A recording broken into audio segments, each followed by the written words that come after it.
네, 워싱턴이 국제뉴스 알아보겠습니다. 이 시간 책임져주고 계시는 선재규 선임기자 나와 계세요. 안녕하세요. 안녕하세요. 네, 성탄 당일에 전해진 정말 안타까운 사고 소식이죠. 카자흐스탄에서 아제르바이잔 여객기 추락을 해서 굉장히 좀 안타까움이 많습니다. 그런데 이 원인으로 러시아 5인 사격설이 좀 급부상하고 있다고요? 애초에는 그 세대 충돌 원인이 아니냐 뭐 이런 얘기들이 있었는데 네. 항공보안 전문가들이 잇따라서 어제 밤늦게부터 러시아 대공포에 맞은 것 같다는 그런 얘기들을 합니다. 네. 이게 이제 브라질 그 엠브라야르 그 여객기인데요. 아시겠지만 아제르바이잔 이륙해서 러시아 체첸공화국 수도 그로즈니로 가다가 돌연 경로를 바꿨습니다. 그래가지고 네. 카스피해 동쪽으로 건너가서 카자흐스탄 서부에서 착륙을 시도하다가 추락해서 67명이 타고 있었는데 38명이 사망을 했죠. 네. 지금 아제르바이잔 대통령 참사 후에 긴급 회견에서 어떤 얘기를 했습니까? 그 대통령이 처음에는 세대 충돌로 얘기를 들었다 네. 이렇게 했는데 다시 그렇게 추정하기엔 이르다. 그래서 악천후 때문에 항로를 변경했다는 보고를 받았다고 그렇게 밝혔습니다. 네. 그런데 지금 그 월스트리트저널이라든가 AP 통신이 그 영국 항공보안회사 이런데 전문가들을 인용해서 하면 그 전한 걸 보면요, 그 러시아 방공망에 요격된 것 같다는 그런 얘기들이 많습니다. 지금 그 추락 영상도 지금 온라인에 떠 있고요. 그 다음에 이제 항공기가 그 추락해서 손상된 사진도 일부 나왔습니다. 이런 거를 다 볼 때 러시아 방공망에 격추됐을 가능성이 크다는 견해가 많습니다. 그리고 특히 그 OPSG 그룹이라고 이게 이제 전 세계 항공로하고 공항 리스크를 모니터링하는 기관인데 거기 관계자도 지대공 미사일에 피격됐을 확률이 99%라고 그렇게 지적을 했습니다. 네. 우크라이나 안보 당국자도 글을 올린 게 있는데 뭐 기체 일부 내부 구명조끼에 구멍이 나 있다 이런 얘기를 했습니까? 앞서서 X에 글을 올렸는데요. 네. 기체 일부 그 사진을 보면 그 기체 뒷부분에 이게 구멍이 많이 나 있습니다. 그리고 심지어는 그 기체 안에 사람들이 있던 구명조끼에까지 구멍이 났다. 러시아 방공망에 피격됐다고 그렇게 주장을 했었습니다. 네. 그리고 러시아가 그 문제 상공을 폐쇄하지 않았다는 점도 지적을 했고요. 그리고 이제 여객기가 손상돼 가지고 그로즈니 쪽에 긴급 착륙을 시도하려고 한 것 같은데 허용하지 않고 카자흐스탄으로 보낸 것도 문제다. 이렇게 주장을 했습니다. 네. 이 얘기 조금 더 해보겠습니다. AP 얘기를 좀 인용을 하면 러시아 북코카서스 상공을 이 여객기가 이륙 후에 지나고 있었는데 이 장소 자체가 우크라이나 드론 공격의 표적이 됐다. 이런 얘기를 좀 연관을 시키네요. 지난 몇 주 사이에 네. 우크라이나 드론 공격이 많았다는 겁니다. 그래서 러시아 국방부도 현지 시각으로 성탄 이브 그 밤늦게 우크라이나가 드론 한 59대를 격추했다고 발표를 했는데 네. 사고기가 추락하기 3시간 전에도 그 인근 상공에서 우크라이나 드론 한 대가 격추된 걸로 그렇게 나타났다는 겁니다. 네. 200건이 넘는 경고를 또 고객사들한테 발령하기도 했고요. 지금 상황이 예, 그러나 항공보안 기업 네. 그 오스프리라고 거기 네. CEO도 그 우크라이나 전쟁이 시작되고 나서 그 러시아 그 드론 공격하고 방공망 관련해서 고객사들한테 한 200건이 넘게 조심하라는 경고를 발령했다고 밝혔습니다.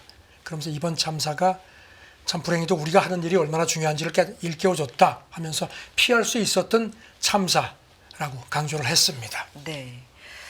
38명이 사망을 한 정말 안타까운 사고니까요. 크렘린궁 대변인은 기자들 질문이 좀 많았던 것 같은데 어떻게 대답합니까? 여기 지금 탑승자 가운데 러시아 사람들도 많습니다. 네. 예, 크렘린궁 대변인이 기자들이 물어보니까 지금 현재 조사하고 있다. 가서 그 조사가 끝나기 전에 뭐라고 얘기하는 것은 옳지 않다. 이렇게만 답변을 했다는 겁니다. 네. 그리고 카자흐스탄도 그렇고 아제르바이잔 장국도 사고 원인에 대해서 일체 입을 다물고 있다는 겁니다. 나토 대변인도 글을 올렸네요. 네, 어제 X에 전면 조사를 촉구한다. 그래서 이제 러시아 5인 사격 의혹을 부각을 시켰습니다. 그리고 오늘 새벽에 보니까 미국 당국자도 이거 조사해야 된다고 또 이렇게 이제 동조를 했습니다. 지금 카자흐스탄 당국이 오늘 새벽에 블랙박스 하나를 더 수거를 했다고 그렇게 러시아 그 통신이 보도를 했습니다. 네. 이제 사고 원인 조사에 러시아도 그렇고 아제르바이잔 그 카자흐스탄 전부 동참을 하는 걸로 그렇게 나타났습니다. 조금 속도가 날지도 모르겠네요. 또 네. 새로운 내용 있으면 전해 주시고요. 다음 얘기 넘어가 보겠습니다. 중국과 일본 트럼프 2기 출범을 앞두고 인적 교류 이걸 좀 매개로 해서 관계 안정화를 적극 모색하고 있다. 일본 언론 일제히 보도하고 있습니다. 일본 외무상이 한 1년 9개월 만에 처음으로 이제 베이징에 가서 그저께 왕이를 만났습니다. 네. 이제 일본 언론들이 이거를 전하면서 중국하고 일본이 트럼프 2기 출범을 앞두고 인적 교류를 고리로 해서 관계 안정화를 적극적으로 모색하고 있다. 이렇게 일제히 진단을 했습니다. 네. 그러면 왕이 외교부장과 회담을 한 거죠? 네. 네. 그래서 두 사람이 고위 당국자 간 안보 대화를 갖자. 그리고 내년 이런 시기에 왕이가 일본을 답방해서 다시 또 고위급 경제 대화를 갖기로 합의를 한 걸로 그렇게 발표가 됐습니다. 네. 그리고 또 중국이 앞서서 우리나라도 그렇고 일본도 그 비자 발급을 대폭 완화했는데 여기 대해서 일본도 일본 외무상도 중국인에 대한 비자 발급 완화하겠다는 의사도 전달한 걸로 되어 있습니다. 그렇군요. 리창 총리가 또 중국어로 바람직한 변화를 의미하는 어떤 표현을 사용하면서 확실히 좀 국가 간 관계에 변화가 좀 시사되는 면이 있네요. 네, 일본 외무상이 그 왕이 만나기 전에 네. 리창 총리를 만났는데 아주 적극적으로 그 기상이라는 표현까지 썼다는 이게 이제 중국어로는 바람직한 변화라는 의미인데 그러면서 중국이 최근에 급속도로 일본에 대한 접근을 강화하고 있다고 강조한 걸로 그렇게 보도가 됐습니다. 네. 중국이 일본에 급격히 다가서는 배경을 또 분석하고 있는데 확실히 트럼프 2기 네. 뭐 중심에 있겠죠. 일본 닉케이가 그렇게 분석을 했습니다. 네. 최근에 중국이 그 일본에 대해서 접근을 강화하고 있는데 이게 그 트럼프 2기를 앞두고 어떤 그런 걸 대비하는 측면도 있고 그다음에 이제 중국이 아시다시피 경제가 별로 좋지가 않죠. 이런 게 복합적으로 작용한 것 같다. 그러면서 일본하고 관계 개선하는 게 트럼프 2기에 대한 그 중국 간의 중미 간의 어떤 교섭에서 교섭력을 강화할 수 있을 것으로 중국이 기대한다고 분석을 했습니다. 네. 이렇게 되면 좀 관련된 얘기 더 해보면요. 이시바 총리의 방중 또 시진핑 주석의 방일도 가능해질 수 있다. 그러니까 서로 왔다 갔다 하는 게 이제 좀 활발해질 거다. 이런 관측이 좀 많이 나오네요. 네, 그리고 니케이 네. 분석은 일본도 그 중국하고 관계를 안정하는 것이 트럼프 2기를 출범되면 국제사회에서 이제 불확실성이 커질 건데 거기에 대비하는 측면이 있다는 걸로 판단을 한다는 겁니다. 그리고 네. 이제 이 이와야가 지금 이제 트럼프 1기 때는 방위생을 지냈거든요. 그래서 그때 경험을 되살려서 중국하고 충돌하는 게 별로 좋지 않다는 그런 필요성을 느끼는 것 같다고 했고요. 그리고 이제 아사히도 비슷하게 얘기를 했습니다. 트럼프 2기 출범을 앞두고 중국하고 일본이 한 걸음씩 관계를 개선하는 그런 형국이다. 그래서 이제 왕이가 조기에 일본에 오면은 그 한중일 정상회담 개최에도 탄력이 붙을 것 같다. 이렇게 내다봤습니다. 네. 일본이 이제 다음번 한중일 정상회담 의장국입니다. 서로 방중, 방일 왔다 갔다 이제 하면서 좀 관계를 개선하려는 아주 적극적인 움직임이 지금부터 좀 포착이 되고 있는 건데 그렇다면 양국 정상, 외교장 간 상호 방문을 위한 킥오프 이런 표현까지 나오는 거 보니까 진짜 이제 앞으로 좀 활발하게 하겠다 이런 의지가 좀 보입니다. 네, 일본 네. 외무성 간부가 아사히에 그렇게 얘기를 했습니다. 네. 이번에 그 외무상이 중국에 간 게 양국 정상 어떤 그 상호 방문을 위한 킥오프 시작이다 이렇게 표현을 했다는 겁니다. 그리고 또 이제 요미우리에도 어떻게 분석을 했냐면요, 특히 이제 트럼프가 중국에 대해서 강경한데 그런 측면에서 자유무역이라든가 공급망 보호라는 측면에서 중국하고 일본의 이해가 맞아떨어지기 때문이라는 겁니다. 그리고 이제 일본 같은 경우는 지금까지 그 민감한 중일 관계를 한중일 3국 틀을 활용해서 뭔가 좀 이렇게 움직이려고 했는데 아시다시피 이제 우리 정세가 좀 불안해지면서 중국하고 직접 접촉해서 관계를 개선하는 쪽으로 선회한 것 같다는 분석도 덧붙였습니다. 네. 일본 언론은 그런데 일본과 중국 간에 좀 해결해야 될 문제도 남아 있다. 이런 것도 잊지 않고 싶은 모양인데요. 네, 지금 뭐 네. 여러 가지 그 걸림돌이 있다는 겁니다. 그리고 이제 올해가 내년이 중일 전쟁 80주년이라서 중국 내에서 그 반일 감정이 좋지 않을 거다. 그런 것도 걸림돌이 될 수 있고, 그 다음에 이제 뭐 지금 일본 사람이 이제 중국에 붙잡혀 있는 케이스가 있고요. 그 다음에 이제 후쿠시마 오염수, 일본은 이제 처리수로 부르는데 이걸로 물론 중국이 수입 재개 의사를 보였지만 아직까지 일본 수산물을 수입 금지하고 있거든요. 이런 것들, 그 다음에 이제 대만 문제 같은 것들이 걸림돌로 작용할 거다. 이것부터 먼저 풀어야 할 거라고 지적을 했습니다. 알겠습니다. 정말 각국이 이제 1월 20일 트럼프 2기, 트럼프 취임을 앞두고 계속해서 뭐 관계를 좀 정상화하거나 친하게 지내려는 노력을 하거나 아니면 미국에 가서 적극적으로 대화를 하거나 이런 움직임을 좀 보이고 있는 상황 계속해서 전해드리고 있습니다. 다음 얘기 좀 해볼까요? 볼턴 전 백악관 국가안보보좌관, 존 볼턴 우리가 이름을 굉장히 많이 그때 당시 오랜만에, 얘기를 했었는데 트럼프에 대해서 좀 즉흥적이다 이런 표현을 했네요. 어떤 얘기입니까? 아시다시피 1기 때 국가안보보좌관 지냈다가 결별했죠. 네. 그리고 나서 이제 트럼프를 아주 굉장히 신랄하게 비판해왔죠. 그런 맥락인데 영국 가디언하고 인터뷰한 게 보도가 됐습니다. 그런데 보니까 아주 뭐 작심하고 비판을 했습니다. 네. 이를테면은 지적 개념이 없다. 그리고 일관된 전략도 없다. 그러면서 이제 그 우크라이나 전쟁하고 가자 전쟁을 즉각 이제 취임하면 종식한다고 장담을 하는 데 대해서 이제 가디언 기자가 물어보니까 전형적인 트럼프 방식이다. 모두 허세일 뿐이다. 그리고 자기가 보기에는 1기 때보다 훨씬 세상이 더 위험해질 것 같다. 당시는 코로나19 팬데믹이 큰 위험 요소였는데 지금은 19세기식 국제위기 가능성이 훨씬 더 커졌고 트럼프가 일관된 의사결정을 하지 못하기 때문에 어떻게 될지 더 걱정스럽다 이렇게 얘기를 했습니다. 네. 뭐 1기 때는 그래도 믿었었는데 지금은 정말 다 알고 보니 아닌 것 같다. 좀 신랄한 말을 좀 쏟아내네요. 그래도 그 네. 대통령이기 때문에 트럼프가 사고를 체계적으로 할 걸로 자기가 처음에는 믿었다. 그랬더니 내 판단이 틀렸음을 곧 알게 됐다. 그리고 그러면서 이제 아까 말씀드린 지적 훈련이라는 개념 자체가 없는 게 분명해졌다 이렇게 얘기를 했습니다. 네. 그리고 이제 트럼프가 내리는 결정이 즉흥적인 반응의 연속처럼 보였다. 철학도 없다. 그리고 국가안보 전략이라는 대한 개념도 확실하지 않다고 아주 강하게 비판했습니다. 진짜 악평, 뭐 혹평 이런 건 다 하고 있는 것 같은데 다음 얘기도 관련돼서 좀 해보면 뭐 김정은, 시진핑, 푸틴 이런 지도자들과의 개인 관계를 좀 중시했다 이런 얘기도 했다면서요? 이것도 이제 물론 볼턴의 사견입니다. 네. 그 이런 독재자들하고의 개인 관계를 중시했고 그래서 매일 국가안보 브리핑을 했는데 별로 그렇게 관여하지 개의치 않았다는 겁니다. 그리고 뭐 책도 잘 읽지 않고 브리핑 문서도 거의 읽지 않았다 이렇게 또 주장을 했고요. 그리고 이제 특히 트럼프는 상대방을 눈을 바짝 보면서 이렇게 얘기하는 게 굉장히 중요하다는 그런 그 직관적인 그런 걸 많이 믿었다고 했습니다.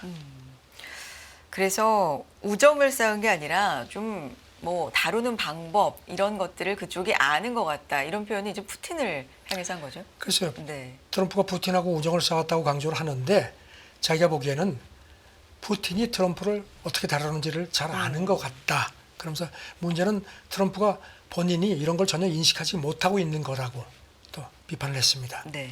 그러면서 이런 상황 인식 부족이 반드시 이게 문제를 일으킬 것 같다. 그리고 이제 특히 이번에 압도적으로 재선됐기 때문에 자기가 판단하는 게 더 자신감을 갖게 될 거다. 그렇게 아주 또 비판을 했습니다. 알겠습니다. 존 볼턴 전 백악관 국가안보보좌관의 이야기 정리 좀 해봤고요.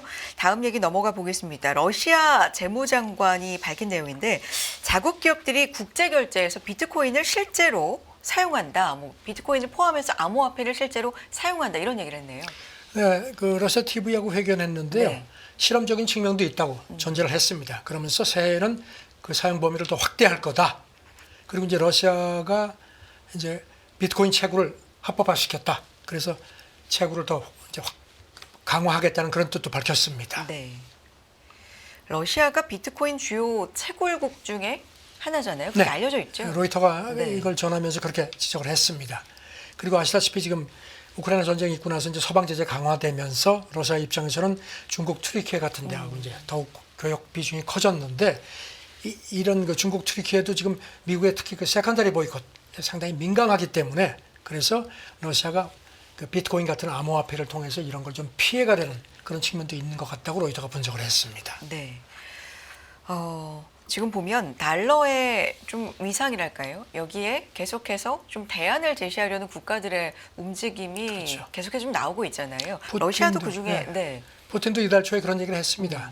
그 바이든 행정부가 정치적 목적으로 달러를 악용해서 네. 기축통화 위상이 많이 훼손됐고 그래서 러시아뿐만 아니라 많은 나라가 달러 대한 자산을 더 적극적으로 추구하고 있다고 그렇게 밝혔습니다. 그러면서 이제 그 비트코인에 대해서 이게 대표적인 달러 대안이 될 수 있다고 하면서 세계 누구도 비트코인을 규제할 수 없다는 점을 강조한 걸로 그렇게 로이터가 상기시켰습니다. 알겠습니다. 다음 얘기는요. 트럼프 당선인 얘기 또 넘어가 보네요.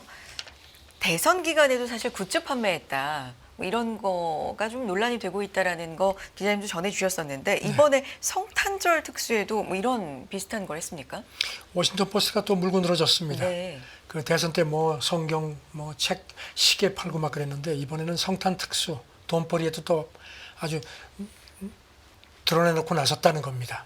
트럼프가 자기 이름하고 이미지가 담긴 여러 가지 장식, 기념품을 판매했다. 그리고 이제 그 수익을 자선활동 같은 데 쓰지 않고 트럼프 일가 소유 그 트럼프 그룹으로 전부 가는 걸로 그렇게 또 강조를 했습니다. 네. 이게 뭐 미국 근대사에 전례 없는 거다. 대통령직을 활용한 그 개인 돈벌이에 비판이 많다는 게 워싱턴 포스트 지적입니다. 뭘 팔았다는 거예요? 구체적으로? 트럼프가 이제 45대 대통령을 했고 이제 이번에 이제 47대가 되는데 그걸 부각하는 45, 47을 새긴 스웨터, 그다음에 뭐 재떨이, 야구 모자 같은 거 팔고, 그다음에 자기 이름이 새겨진 뭐 그 반려견 목걸이 같은 이런 것도 팔고, 그다음에 아이들 인형, 그리고 또 심지어는 이런 선물을 트럼프 포장지에 싸서 주는 게 좋다는 그런 홍보까지 아주 친절하게 했다 이렇게 또 좀 비꼬았습니다. 네.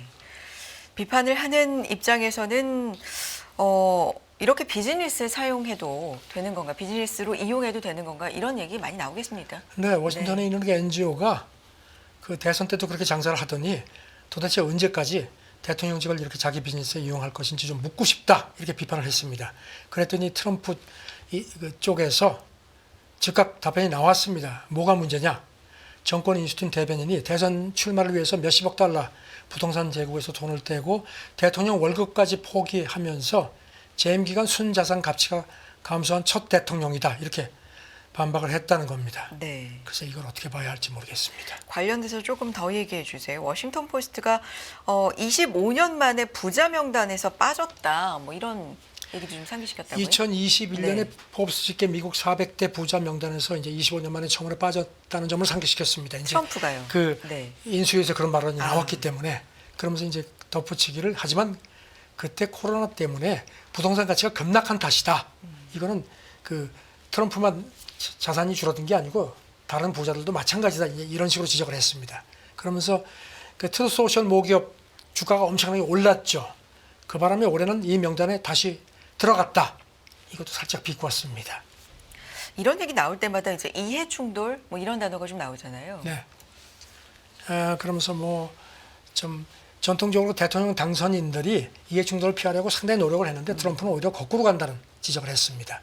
그러면서 이제 워싱턴 포스트가 트럼프가 이달 들어서 이제 트루스 소셜에 시리아 내전 문제, 정부 예산안 관계 이제 현안을 입장을 많이 올렸는데 그때도 중간중간 자기 크리스마스 제품을 홍보했다. 그리고 또 멜라니아도 최근에 폭스뉴스하고 인터뷰하면서 크리스마스 장식하고 목걸이를 홍보했다는 점도 또 뭐 상기시켰습니다. 네. 물론 여기에 대해서 뭐 약간의 이견이 있을 수 있겠습니다. 네. 그리고 이제 워싱턴 포스트가 이제 트럼프가 이 자기 그 트루스 소셜 모기업 주식을 이제 대통령이 되니까 장남이 운영하는 그 쪽에 신탁을 맡겼는데 이것 때문에 외국 기업이나 정부가 이 장남 사업에 돈을 막 그냥 좀 기여를 해서 이런 식으로 좀 트럼프한테 영향력을 행사하려고 할 수 있다는 점도 우려가 된다. 이렇게 덧붙였습니다. 사업을 몰아줬다. 네. 이런 얘기네요. 네. 자, 다음 얘기로 넘어가 보겠습니다. 선진권의 국제 원조 축소가 갈수록 좀 심화된다, 가시화된다, 국제 기아가 좀 심각해진다 이런 얘기 있네요. 로이터가 성탄 2부에 이거 UN 집계 같은 걸 인용해서 보도를 했는데요. 네. 유엔이 올해 모금한 인도주의 지원이 한 200억 달러, 우리 돈으로 29조, 한 2천억 원 정도. 근데 이게 원래 목표의 절반이 안 된다는 겁니다. 네. 이렇게 되니까 이제 작년도 그렇고 올해도 그렇고 목표치의 절반 이하밖에 안 됐다는 점을 강조했습니다. 새해에도 전망이 어둡다. 그래서 이제 이 추세면은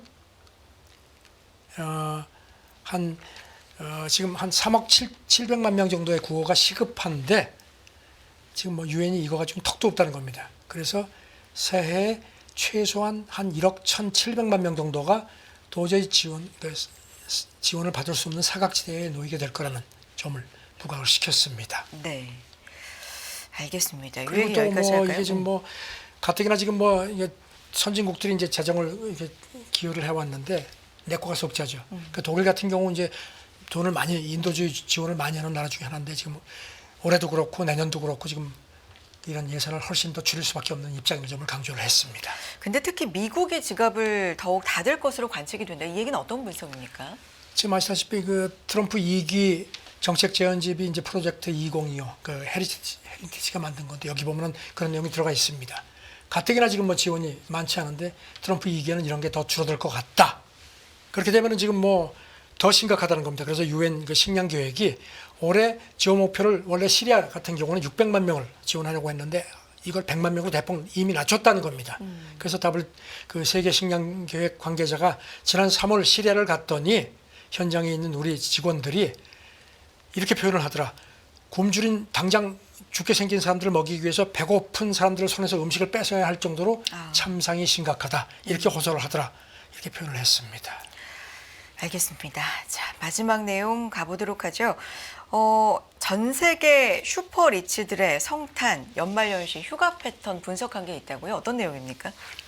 지금 선박 위치를 파악하는 정보, 그 마린 트래픽이라는 게 있는데 이거를 이제 비즈니스 인사이더가 인용을 했는데 보니까 전 세계 슈퍼 리치들이 주로 그 카리브해 호화 요트를 타고 가서 성탄 연말연시를 즐기는 걸로 나타났다는 겁니다. 뭐 아마존 창업자, 익스피디아 회장, 구글 전 CEO 이런 사람들이 전부 거기 가가지고 가는데 특히 선호하는 곳이 카리브해 프랑스령 세인트 바스라는 곳인데요.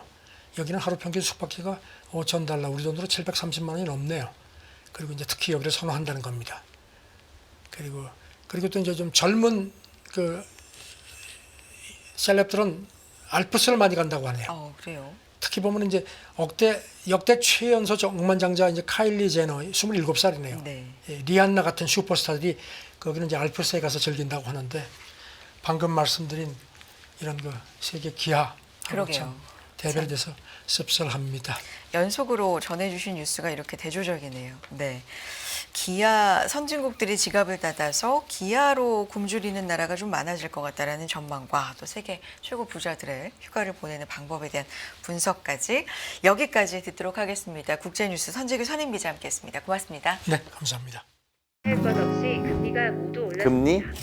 그냥 지나치면 안 되죠. 골을 넣으려면 타이밍과 정확한 계산이 필수적인 것처럼 재테크의 시작도 금리에서 출발합니다. 금리부터 알아야 돈이 어떻게 움직이는지 자산의 흐름이 한눈에 들어오기 시작하죠. 자산 관리의 첫 단추이자 재테크의 핵심인 금리. 이 한 권에 모든 걸 완벽하게 담아냈습니다. 이제 금리와 썸 탈 준비 되셨나요?